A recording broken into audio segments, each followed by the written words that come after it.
Bonjour à tous, comme tous les mois, je vous propose aujourd'hui d'échanger, de partager un petit moment avec René et Jean-Paul, ici présents. Bonsoir messieurs. Nous sommes donc à la fin de ce mois de partage autour de votre roman, en tout cas du tome 1 de votre roman Comme l'hirondelle. Je vous propose donc que vous nous présentiez un peu plus de qui vous êtes, que vous nous parliez un peu plus de qui vous êtes, que vous nous parliez un peu plus du livre, un peu plus de vos univers respectifs. Mais pour commencer, est-ce que vous pouvez, pour les lecteurs qui nous regardent, nous dire un peu qui est Jean-Paul et qui est René ici présent? Donc je suis Jean-Paul Le Sur, je suis un militaire à la retraite, mais toujours actif dans un autre domaine. Je me suis mis à écrire le roman en 2012 avec René. Et on a eu la grande chance de pouvoir être édité depuis le mois de mars 2017. C'était une envie que tu avais au départ d'écrire ou c'est venu à toi comme ça de manière très... C'est venu donc suite au rêve que j'ai fait en 2006. C'est cette histoire, j'avais très envie de la faire connaître, comment la faire connaître qu'à travers un roman. Oui. Donc l'idée m'est venue de la transcrire sur le roman, grâce à René d'ailleurs, parce que René a déjà fait plusieurs romans et il m'a fortement aidé et fortement conseillé sur la façon de l'écrire, etc. D'accord. Et donc René, comment ça s'est passé alors quand Jean-Paul est venu te voir et te présenter un peu son roman, toi qui avais déjà une expérience du sujet, parce que tu vas bien sûr nous raconter un peu ton parcours, mais comment est-ce que tu as pris le relais un peu de ce que, comment tu as pris le relais de ce que te tendait Jean-Paul? Que dire ça s'est passé au cours d'un repas où l'ambiance était chaude, chaleureuse, bien sûr. On avait eu le choix d'ailleurs entre thé ou café. C'est vrai. Et j'avais choisi whisky irlandais. Et donc, il m'a proposé, m'a raconté son histoire là, de rêve. Et puis, il m'a expliqué que bon, il aimerait bien le mettre en roman et il m'a proposé de me donner au départ, c'est ça, oui, de me donner ça. l'idée et que je l'écrive. Sur quoi je lui ai dit, non, c'est un projet qui ne peut se faire qu'à deux, puisque de toute façon c'est lui qui est à l'origine, et donc ça c'est parti comme ça, quoi. Donc l'idée m'a sérieusement intéressé, dans la mesure où, effectivement, comme on l'a pu le dire précédemment, c'est une vraie aventure humaine, sur un fond historique qui est effectivement très très très solide, puisqu'on court à peu près 80 ans, on va dire, presque un siècle, de l'histoire humaine, et pas de l'histoire la plus gentille, puisque ça va de la Commune, guerre 14, 39-45. Et qu'on couvre aussi des tas de pays, l'Afrique, la Norvège, etc. etc. Donc, à partir de ce moment-là, eh bien, Jean-Paul m'a donné le schéma, le conducteur, en fait. Et bon, j'ai mis ça en mots, en phrases, avec constamment des allers-retours via Internet, parce qu'on n'habite pas très près l'un de l'autre. Donc, ça s'est fait, voilà, comme ça, la petite semaine, mais toujours dans une relation d'échange. Oui. Il a quand même fallu 4 ans. Oui, quand même. Pour arriver à quelque chose qui soit véritablement solide, abouti, propre. Oui. Propre. Voilà, c'est l'histoire de... Donc c'est ça qui m'intéressait, c'est l'histoire humaine en fait. Ouais. Et pourquoi, alors, parce qu'on veut savoir un petit peu plus de qui est René, pourquoi est-ce que Jean-Paul est venu te voir avec ce projet de livre? Parce qu'il a considéré que tu étais l'homme de la situation, j'imagine, et que tu avais cette expérience de l'écrit. Donc raconte-nous un peu qui tu es, ce qui t'a amené ce qui a fait que Jean-Paul est venu te voir en te disant écris ce livre, je te donne l'idée. Oui, alors c'est tout simple, hein. C'est que je suis simplement Mon le, beau-frère voilà, le mari de ma sœur. de sa sœur, Oui, et que nous avons eu bien évidemment l'occasion à multiples reprises de nous rencontrer, oui. de parler de choses, mais voilà, mais je ne sais pas si à l'époque où tu m'as parlé de ça, je ne sais pas si Jean-Paul avait vraiment, comment dirais-je, eu toute la connaissance Oui. de mon parcours, Oui. je ne sais pas. Ah, d'accord, c'était en... Bah, je savais qu'il avait déjà fait des romans, je Oui. sais d'où il vient, je savais qu'il faisait déjà aussi des pièces de théâtre, Oui, mais j'avais très envie de faire connaître l'histoire et je ne voyais pas comment le faire sans René. mhm, Je ne mhm, m'imaginais pas du tout. mhm. J'avais beaucoup de mal à démarrer ça Et du je coup, ne savais pas comment faire. et comment ça s'est passé? C'est-à-dire que René, tu as lu... Est-ce que ça s'est passé comment? C'était au détour d'une discussion? Est-ce que tu avais commencé à écrire quelque chose, Jean-Paul? Non, Ou... non, D'accord, donc j'avais la toujours transmission, que mes, c'était vraiment oral, quoi. j'ai- D'accord, j'avais, d'accord. j'avais toujours moi, mes 5 petits papiers que j'avais Oui, fait lorsque Bamako. j'étais au Mali, à Bamako. oui, Mais l'histoire, en fait, je l'avais toujours en tête, je l'avais toujours au fond de moi. J'ai jamais eu besoin, en réalité, de ces papiers-là. Et j'en ai parlé donc à René. Je lui ai raconté l'histoire que j'avais au fond de moi-même, dans mon cœur. Et je crois que c'est peut-être ça aussi qui l'a séduit. C'est l'histoire. Et C'est ce qui m'a séduit oui, de toute façon, parce c'est il y avait dans ce que me racontait Jean-Paul, ce que je disais tout à l'heure, une vraie richesse humaine, mm, mais en même temps une vraie leçon de mm, vie. Le roman est bourré de multiples personnages. Bon, ouais, ce c'est serait trop vrai, compliqué peut-être c'est de vrai. tous les compter. Ils sont très très nombreux. Oui, Et c'est tout un maillage ouais, c'est de vrai. relations Mm, amicales, mm, de relations amoureuses aussi, ouais, un maillage aussi d'événements heureux, d'événements mm, malheureux.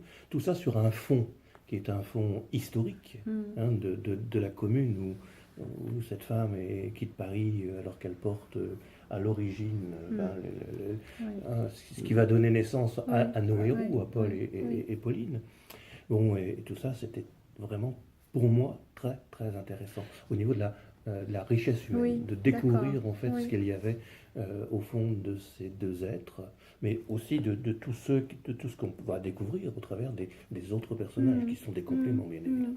Mais est-ce que ça veut dire du coup qu'il vous a fallu quand même faire un travail de recherche historique important? Ça s'est passé. Racontez-nous un peu comment s'est passé le process d'écriture, de comment vous êtes passé du fil rouge un peu hein, de l'histoire et puis le séquençage chapitre par chapitre, l'interaction des personnages les uns avec les autres.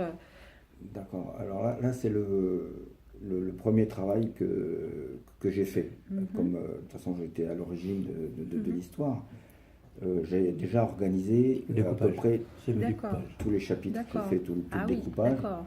Donc j'ai déjà organisé tous les chapitres, savoir ce qui allait rentrer dedans. Mm, Euh, donc j'ai fait un premier jet, à peu près chapitre par chapitre, mais des fois on a sauté en mhm, fonction de l'organisation, en fonction de ce qui nous venait en tête. Et il y a eu énormément de recherches. Les premières recherches qui ont été faites, c'est René qui les a faites pour savoir comment se vivait un marché aux bestiaux à l'époque, avant mm, 1900, par mm, exemple. mm. Et il y a eu pas mal de coups de fil donnés, il y a eu pas mal. C'est là où ça m'a vraiment engagé Oui, à oui. continuer, parce que Mm. j'ai entendu l'appel téléphonique que René avait fait à un pharmacien De Valmont. de Valmont, qui est cité Oui, bah oui. dans le livre. Et puis ce pharmacien, comme par hasard, il connaissait, il savait, c'était extraordinaire. C'était extraordinaire. La conversation qu'ils ont eue entre deux, d'ailleurs, il faudrait qu'on lui envoie un roman pour le remercier. et et ça donne envie de continuer, Mm, de mm, continuer. Mais de toute façon, l'histoire se passant dans toute l'Europe pratiquement, Oui, puisque oui. Bien sûr, c'est essentiellement la Normandie, que j'aime beaucoup d'ailleurs, qui est une région que j'aime beaucoup. C'est peut-être ça aussi d'ailleurs qui m'a fait Qui a fait pencher la balance. adhérer à l'histoire. Mais c'est pas cette Normandie-là que j'aime bien. C'est la Normandie du Cotentin, j'en parlerai peut-être tout à l'heure. Hein. Et donc, bon, on va jusqu'au Mali, mais le Mali qui était le Soudan français au début du XXe siècle. On va jusqu'en Norvège, hein, avec bien évidemment de gros problèmes techniques dans l'histoire qui arrivent à Paul. Il fallait découvrir des choses, mais tous les lieux, les noms, les paysages, tout ça, c'est parfaitement authentique en fait. Les langages, la façon de vivre. Oui. On est même allé je suis même allé à un moment donné, je me suis dit, tiens, on va jouer. On va aller jusqu'au bout de l'histoire. Puisqu'on est en Norvège, ben, les personnages vont parler norvégien, quoi. Hein. Mais le problème, c'est que j'ai bien cherché quelqu'un pour faire le traducteur, mais j'ai trouvé personne. Donc j'ai essayé un tout petit peu avec Google, quoi. Donc j'ai transcrit 4 ou 5 répliques des personnages en norvégien. Bon, j'ai recopié bien évidemment en mettant les bons accents, la traduction. Et puis traduction. Je me suis dit, mais est-ce que c'est sûr que c'était bien traduit? Donc j'ai refait le basculement, c'est-à-dire que je suis reparti du norvégien pour arriver je me suis aperçu que c'était absolument innommable. Donc je me suis dit, bon, basta, on abandonne. Mais il y a des tas de trucs comme ça. Bon, quelles sont les habitudes de vie? Qu'est-ce qu'on mange? Tiens, par exemple, une idée, là, ça m'a pris longtemps pour trouver comment, au début du XXe siècle, donc avant 14, hein, comment on fait pour quitter Valmont, donc en Normandie, pour arriver au Mali, enfin au Soudan français. Bon. Comment on fait? Il n'y a pas d'avion, il n'y a que le bateau, etc. D'où partons? Qu'est-ce que c'était comme bateau?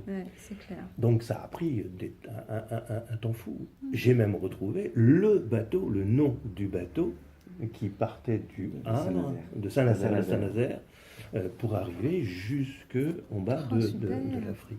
Donc tous les éléments, les décors, les paysages sont parfaitement vérifiés et authentiques. Voilà. D'accord. Et ça, ce travail-là de recherche, vous le faisiez en allant, c'est-à-dire au fur et à mesure que vous avanciez dans l'écriture, ou c'est d'abord, vous avez collecté un peu les informations dont vous aviez besoin, dont vous considériez avoir besoin au départ? Dans le cadre de l'écriture, c'était l'occasion de pas mal de discussions avec Jean-Paul. J'aime beaucoup l'ellipse. C'est-à-dire des choses qu'on ne dit pas parce que c'est pas nécessaire. Le lecteur ou le spectateur, hein, c'est la même chose en vidéo ou en photo, au cinéma, se fait lui-même sa propre image. Et donc, mais il y avait des choses au fur et à mesure que s'écrivait le texte, dont je sentais qu'il était nécessaire de parler. Si on pouvait en mettre certaines de côté, il y en avait d'autres qu'on ne pouvait pas en mettre. Et comme effectivement j'aime bien le type d'écriture cinématographique, puisque on a un petit peu travaillé là-dedans. Oui, j'ai vu ça. Nécessairement, il faut faire sentir au lecteur ce que le personnage ressent, c'est-à-dire qu'ils sentent au niveau de l'odorat, qu'ils sentent sur la peau, qu'ils entendent, qu'ils goûtent. Qu'est-ce qu'on mange au Mali, qu'est-ce qu'on mange au Soudan, qu'est-ce qu'on mange, etc. Et tous ces éléments-là, s'ils sont nécessaires, il faut aussi que ce soit juste. Et donc, évidemment, c'est le b.a.-ba. Mais derrière, il y avait quelquefois des impératifs. Par exemple, à un moment donné, Paul va en Angleterre et il essaye de rencontrer le général de Gaulle. J'ai passé 2 jours dans la maison du général de Gaulle en Angleterre.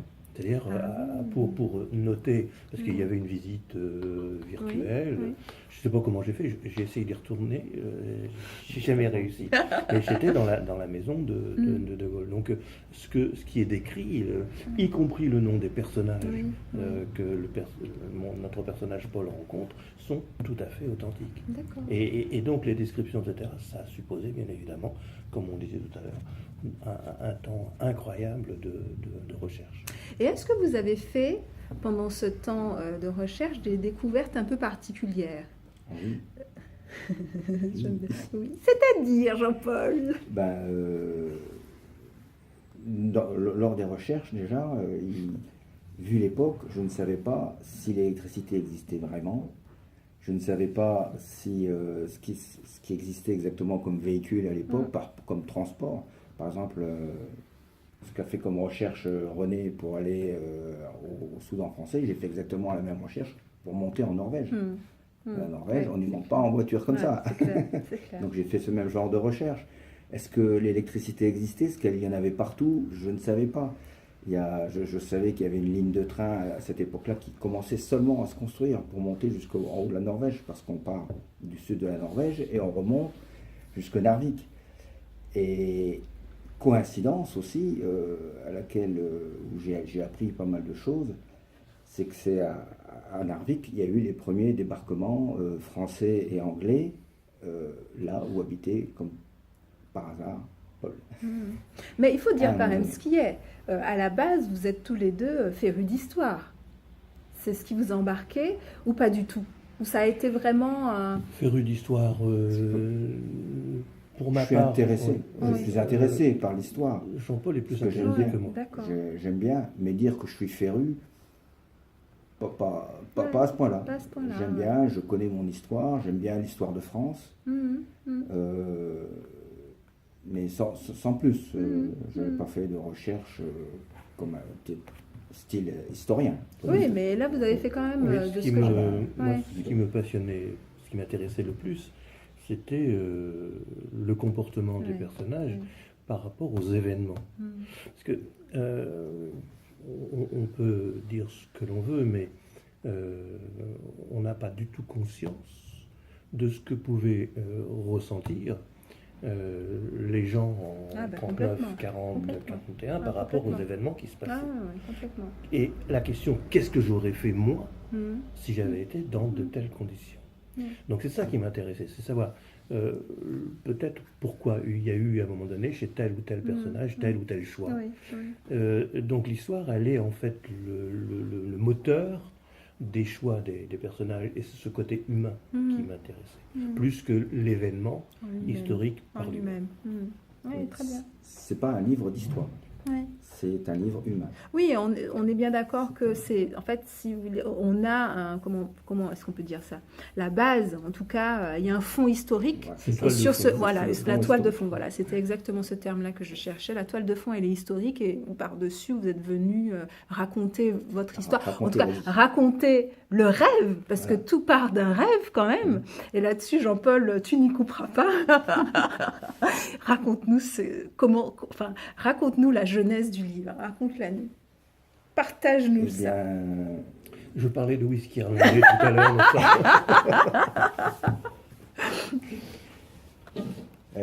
J'étais tout seul dans mon petit chalet à Bamako.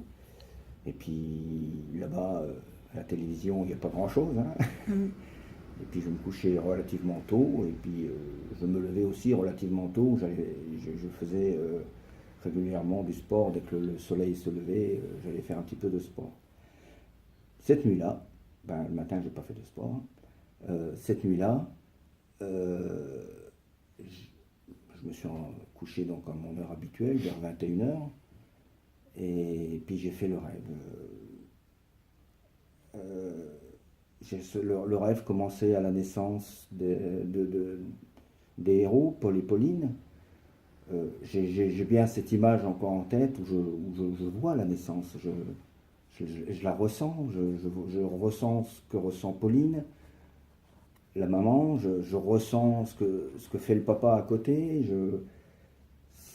C'était assez extraordinaire. Je me souviens aussi, j'ai des images qui me reviennent régulièrement. Je vois Paul sauter à la mer. Bon, je ne raconte pas pourquoi, parce que vous devez le lire vous le lirez dans le roman.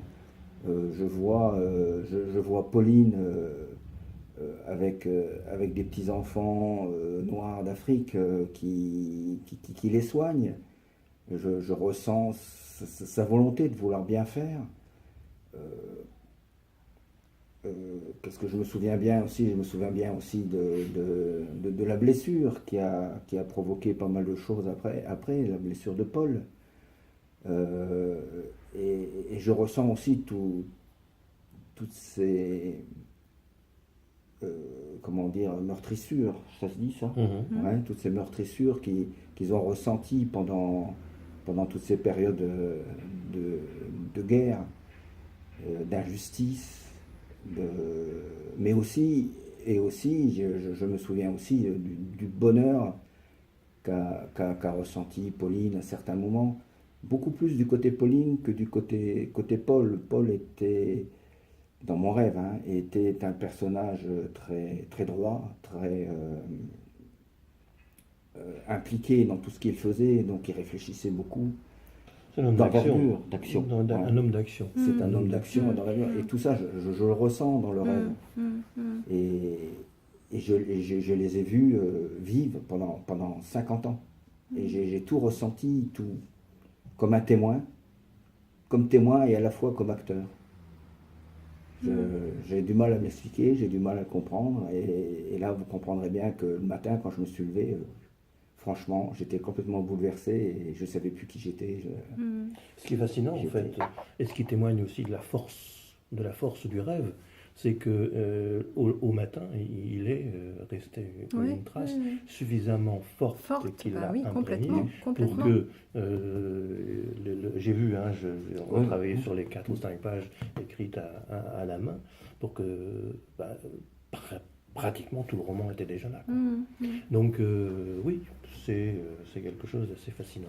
Et puis qui a laissé suffisamment de traces pour que, combien de temps après? 6 ans après. Non, aujourd'hui 2017 versus c'était quand? Tu as fait ce rêve-là en quelle année? En 2006. En 2006, donc 11 ans après, tu en parles avec autant d'émotion. Donc, oui, tout à fait.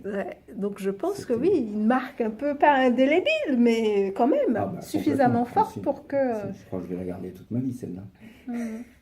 Surtout que ça aboutit quand même à un beau projet, quoi. C'est ça qui est intéressant. Oui, complètement. C'est une aventure humaine, comme on le disait tout à l'heure, mais c'est aussi une aventure humaine au niveau de l'écriture et du bouquin, entre nous deux. Complètement. Complètement.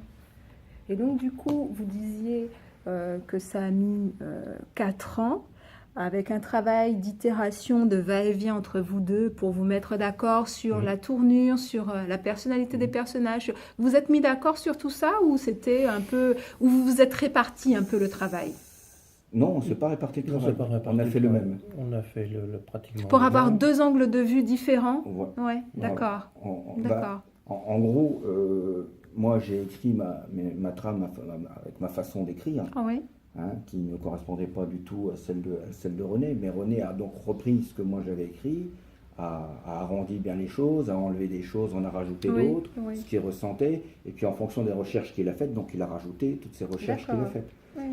Et puis, il y a par exemple... on a vraiment écrit à 4 mains. Dans le travail, dans le roman, il y a par exemple un personnage qui était complètement secondaire dans l'histoire de Jean-Paul. C'est le mari de Pauline, c'est Conrad, qui prend, à qui moi j'ai donné une importance particulière, presque même à considérer que c'est mon personnage préféré. Ah oui. Mais c'est inscrit dedans. C'est vrai que j'aime pas la littérature qui est vide. Donc le seul personnage capable de porter un regard, pas dire philosophique, mais une certaine réflexion sur le monde, sur la vie, de dire des vérités, mais des vérités à l'instant T de l'époque. Ça ne pouvait être que Conrad, puisque malgré tout, il est médecin, il a eu accès plus que Paul à une culture qui est celle-là. Là où, effectivement, Paul et Pauline ont eu la culture de ce qu'a été leur éducation et qui se sont fabriqués tout seuls. Ce sont des gens qui sont quand même autodidactes. Là où Conrad, ma foi, oui, c'est quelqu'un pour lequel j'ai beaucoup d'amitié.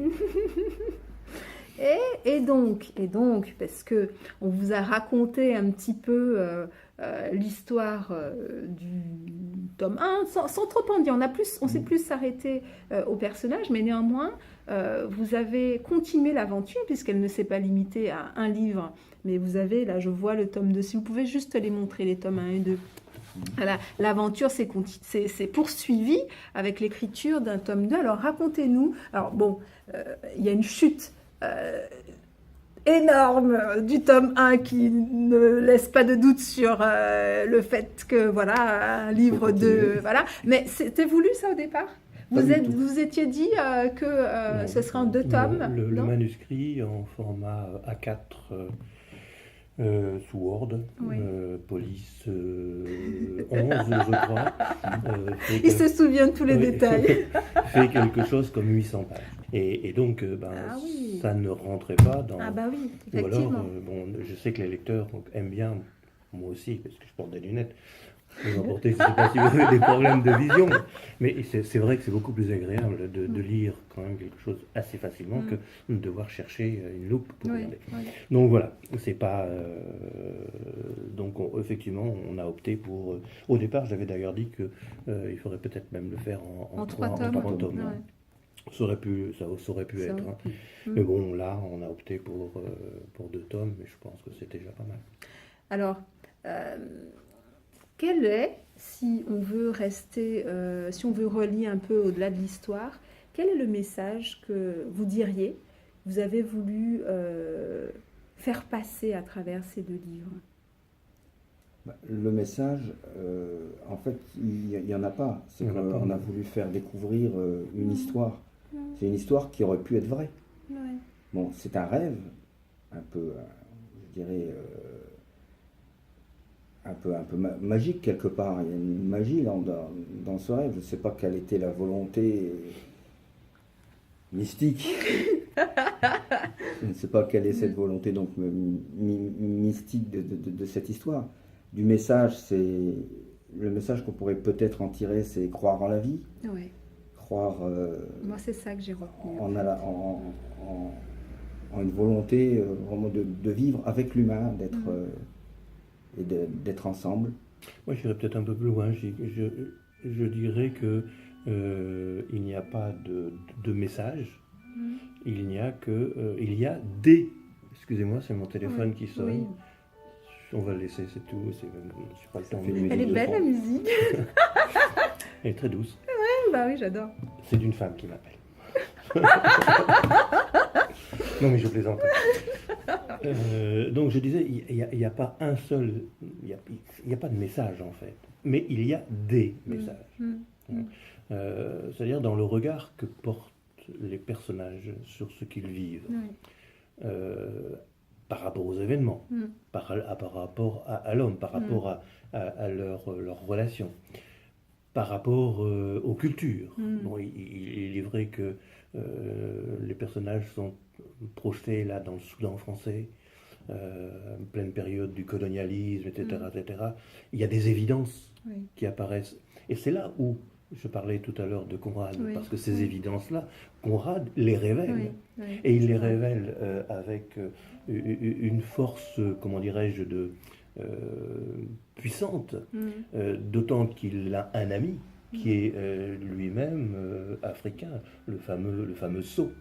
Donc à partir de là, je pense qu'effectivement il n'y a pas un seul message, il y a des messages, mais il appartiendra au lecteur tout simplement de les déchiffrer au fur et à mesure de la lecture, tout simplement. Oui, je suis d'accord.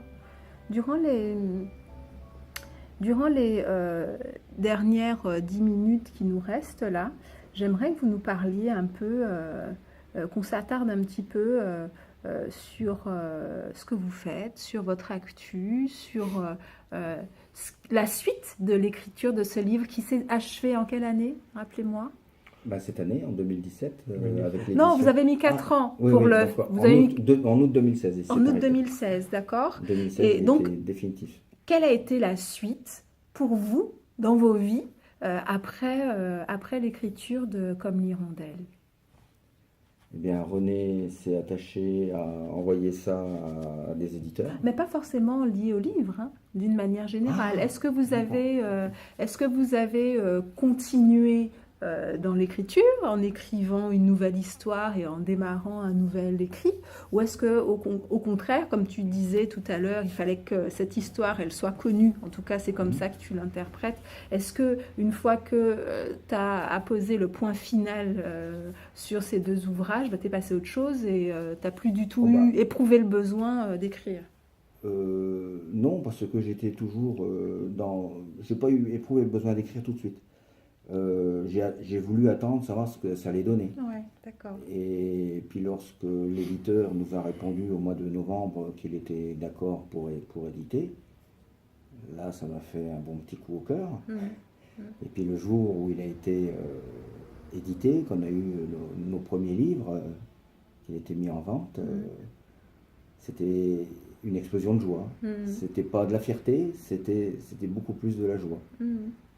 De la joie, du bonheur. Et puis, bah, à la suite de certaines réactions des lecteurs, bah, ça m'a encouragé à reprendre une écriture. Et là, je suis en train d'écrire un deuxième roman. Ah ah. Et sans spoiler, est-ce que tu peux nous dire un peu de quoi il traite ce deuxième roman? C'est un petit peu fantastique. On démarre. Oui. Un genre complètement différent. Ah, c'est un peu, Oui. c'est plus différent. Ouais. Mais ça reste humain aussi, hein, très, très, très humain. D'ailleurs, ça va s'appeler l'humanitude. Et la première partie va s'appeler la providence de l'épée. Et est-ce que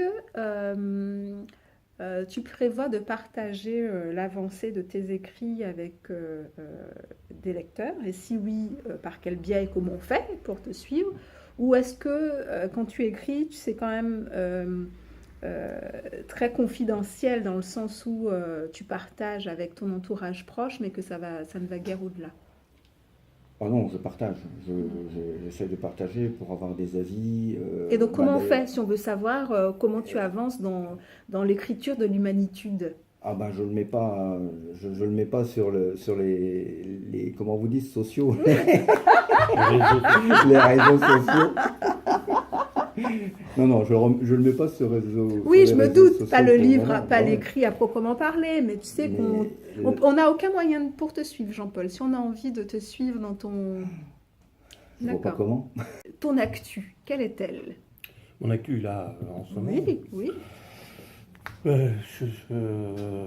continue à écrire. De toute façon, j'ai toujours vécu avec l'écriture. Bon, à l'origine, je suis, vous l'avez vu tout à l'heure, hein, je vous en ai parlé, je suis photographe. Je suis passé ensuite à l'audiovisuel avec des spectacles. Et puis, ça ne m'allait pas très bien parce que je n'avais pas le ressenti du lecteur de l'image.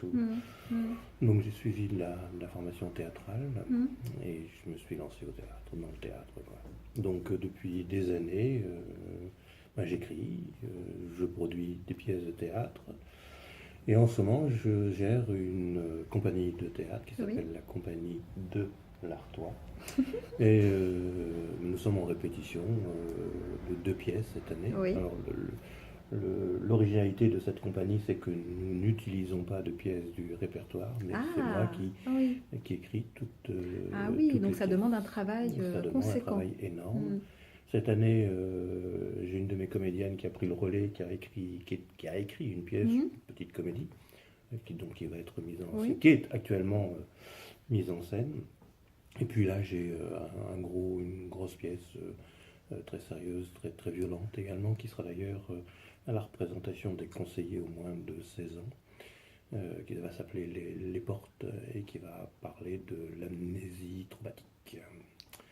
Donc, ça sera présenté ça au mois de juin. Et je continue à écrire. De toute façon, j'ai des tas de projets de romans, j'ai des articles, je collabore à des revues, etc. En fait, je vis aujourd'hui dans l'écriture. Ce qui ne veut pas dire que je vis de l'écriture. Important de le préciser, parce que... Oui, parce que c'est tout autre chose. Oui, parce que c'est vrai que enfin, tu nous partages ton actualité qui est riche et qui est riche autour des mots, autour de l'écriture, mais malgré cela, parce qu'on va s'attarder 2 secondes sur le sujet, parce que c'est un sujet qui est prégnant, je suis en contact avec de nombreux auteurs auto-édités pour l'essentiel qui rêvent tous un jour d'être édités, mais d'une manière générale qui rêvent tous de vivre de l'écriture. Et toi, de ton ressenti, c'est compliqué d'en vivre? C'est très compliqué. Pourquoi, à ton avis? Parce que sans doute que la littérature, du moins ce qu'on appelle je suis un ancien prof de littérature. Oui. Et donc j'ai un amour irraisonné ou déraisonné, je ne sais pas, pour la belle écriture Oui. et la belle littérature. Bon, malheureusement, il faut bien reconnaître que aujourd'hui, la littérature est devenue plus un produit. Oui, c'est vrai. Et qu'il est très très très difficile de se faire un nom Ouais, c'est vrai.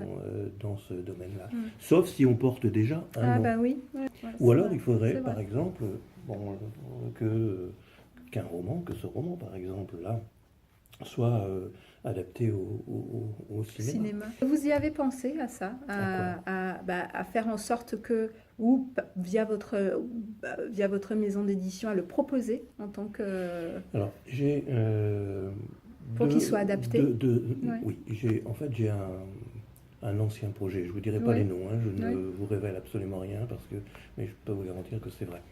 Dans les années 96, j'avais monté un gros spectacle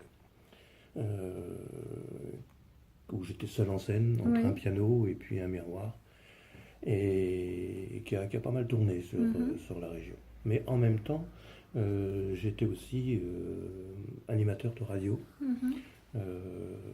Mon radio sérieuse quand même, culturelle, même si c'était des radios Oui. de l'époque, des radios libres quand même. Et j'avais été en contact avec quelqu'un de très célèbre que j'avais interviewé et on était tombés en amitié, lui et moi. Et il était venu voir mon spectacle. C'est un homme du Nord, hein, c'est un gars de chez nous. Et il m'avait dit, René, il faut absolument qu'on fasse ça pour la télé, quoi. Donc on a travaillé ensemble sur... là c'était superbe parce que il y avait effectivement pour moi le plaisir de voir mon texte passer à l'écran. Une nouvelle découverte, parce que c'est ça, j'aime bien découvrir des univers que je ne connais pas. Et puis bon, la vie a des détours qui quelquefois sont effrayants. Le monsieur en question s'est suicidé. Voilà. Donc le projet est tombé à l'eau, c'était une chance formidable. Ensuite, je vous parlais tout à l'heure de ma compagnie de théâtre, là, la compagnie de l'Artois, qui a comme parrain, je ne sais pas si vous, ici à Châlons, vous connaissez le personnage, le comédien, qui a comme parrain Fred Persson. Fred Persson, c'est le monsieur qui jouait dans Bienvenue chez les Ch'tis, le vieux monsieur qui venait chercher sa retraite à la Poste. Et j'ai travaillé avec Fred Persson sur un film dont j'étais le co-scénariste. Et là aussi, on a tourné 8 jours ensemble. J'ai découvert un homme formidable, fantastique. Et puis là aussi, l'âge étant là, le monsieur a disparu. Mais j'ai beaucoup appris. C'est tout ça, en fait, ce qui fait la vie d'un type comme moi, quoi. Bon, et c'est pour ça que j'insiste beaucoup sur la dimension humaine des personnages dans le roman.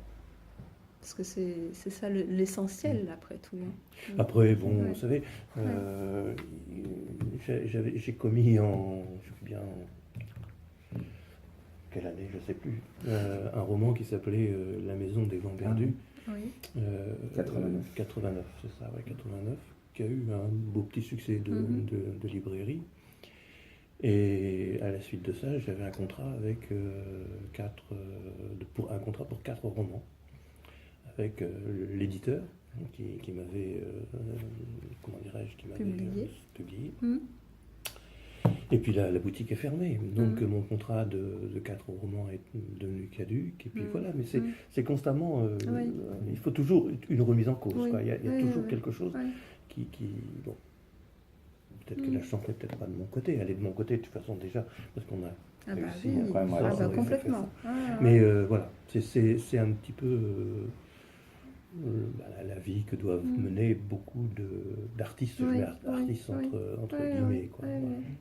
Vous considérez comme tels, comme étant des artistes? Ah, pas moi. René, la question, elle se pose pas. Oui, mais c'est un terme générique en fait. Bah oui, oui, on est d'accord, ouais, complètement. Hein? Ouais, ouais. Puis j'ai un cousin célèbre, n'est-ce pas? Un cousin célèbre. Qui?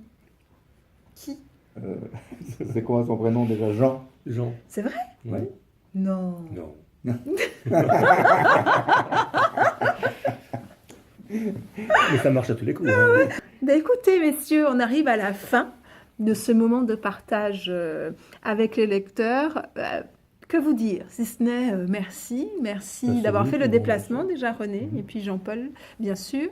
Merci d'avoir partagé avec nous un petit bout de votre vie, un petit bout de votre vie d'écrivain, on va dire ça comme ça, et puis de nous avoir comme ça livré une partie de votre intimité en quelque sorte à vous deux, de vos anecdotes, de votre Elle est vie. toute relative. Quand même, Toute notre intimité. relative, oui. En tout cas, merci, un grand merci pour ce moment de partage. Comme l'Hirondelle, tome 1, tome 2, à découvrir absolument. Vous nous avez pas dit comment on fait l'un et l'autre. Alors, j'ai bien compris que les réseaux sociaux, c'était pas... voilà. Mais comment on fait si on veut garder contact avec vous et vous suivre? Moi, j'ai un Facebook. Oui. Hein, donc, il suffirait simplement d'écrire à la compagnie de l'Artois. Oui. La compagnie de l'Artois, tout collé. Oui. Et puis vous accédez au Facebook. D'accord. Et là, il y a possibilité de m'envoyer un Super. super. La compagnie de l'Artois. La Page Facebook. page Facebook, la compagnie de l'Artois. Merci à vous. Merci beaucoup. C'est nous. qui C'est vous nous. remercions. À bientôt. À bientôt. À bientôt. Bonne chance à l'arbre à palabres. Merci.